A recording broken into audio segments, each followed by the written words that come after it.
Welcome to Deepa's kitchen. Gokul পিঠে বানাবো, তার জন্য আমি পুরটা রেডি করে নিচ্ছি। কড়াইতে আমি নারকেল দিলাম,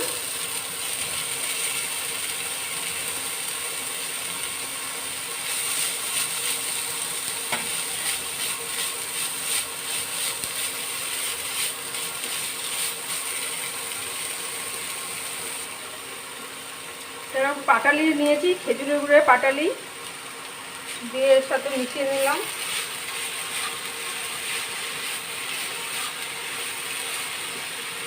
কম ফ্লেমে এটাকে নাড়তে থাকবো আমি।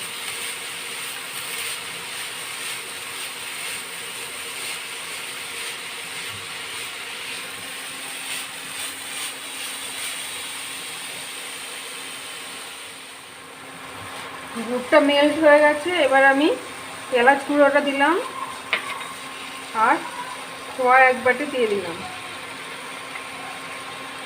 দিয়ে খোয়াটা মেল্ট হওয়া পর্যন্ত আমি নাড়বো। আর একটু কাজু ক্রাশ করা ছিল দিয়ে দিলাম। সমস্ত কিছু একসাথে ভালো করে মিশে পুরটা রেডি হয়ে গেলে নামিয়ে নেব।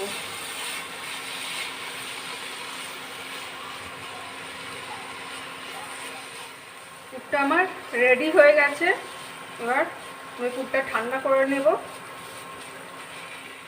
গোকুল পিঠের ব্যাটার বানানোর জন্য আমি নিয়েছি 1 বাটি ময়দা,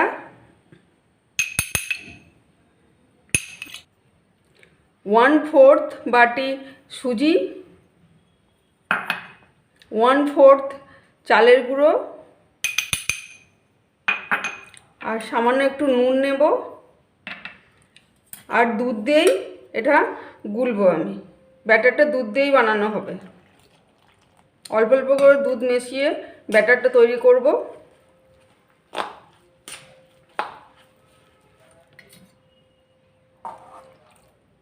দুধের পরিবর্তে কেউ চাইলে জলও মেশাতে পারে। দুধ দিয়ে মেশালে জিনিসটা ভালো টেস্ট হয়।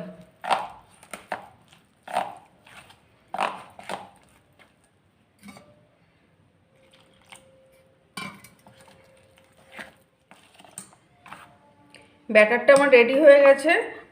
এরকম কনসিস্টেন্সি হবে, খুব গাঢ়ও হবে না, খুব পাতলাও হবে না। এটা আমি আধ ঘন্টার জন্য রেস্টে রাখবো। অন্যদিকে আমি দুধটা জাল দিতে বসাবো।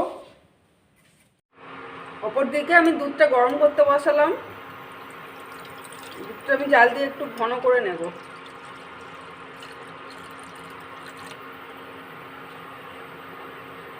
হাফ লিটার দুধ দিলাম।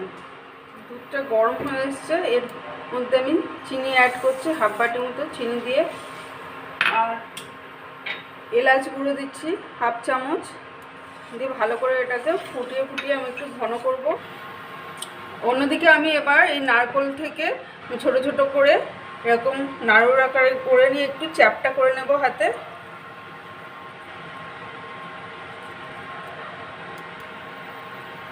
এরকমভাবে করে আমি রেখে দিই। তারপর ব্যাটারে ডুবিয়ে এগুলোকে আমি ডিপ ফ্রাই করব। এইভাবে গড়ে নিচ্ছি। এইভাবে আমি নারকেলের পুরগুলো ব্যাটারে চোবাবো। 2-3 বার করে এরকমভাবে কোট করে নেব, নিয়ে আস্তে আস্তে তেলের মধ্যে ছেড়ে দেবো। তেলটা মিডিয়াম টু হাই ফ্লেমে রাখবো।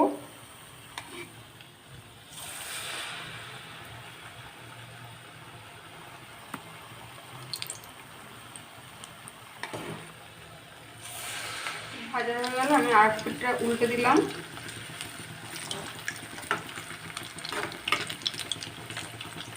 এইভাবে ডিপ ফ্রাই করে নেব। ভাজা হয়ে গেছে, এবার আমি এভাবে তুলে নেব।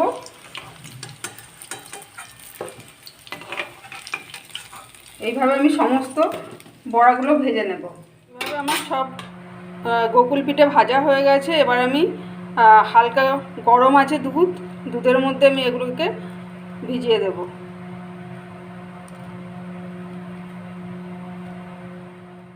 ওপর থেকে একটু আমন্ড কুচি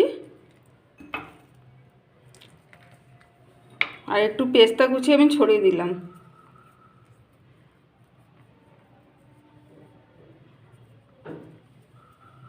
গোকুল পিঠে আমি সার্ভ করছি।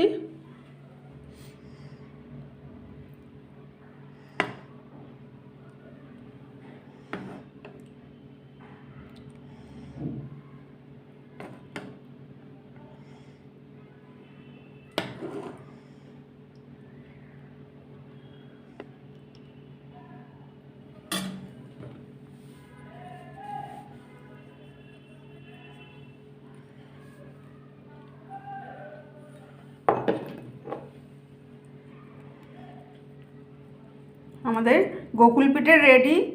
যদি আপনাদের এই পিঠেটা খুব ভালো লেগে থাকে তাহলে প্লিজ আমার চ্যানেলটি সাবস্ক্রাইব করবেন আর লাইক করবেন।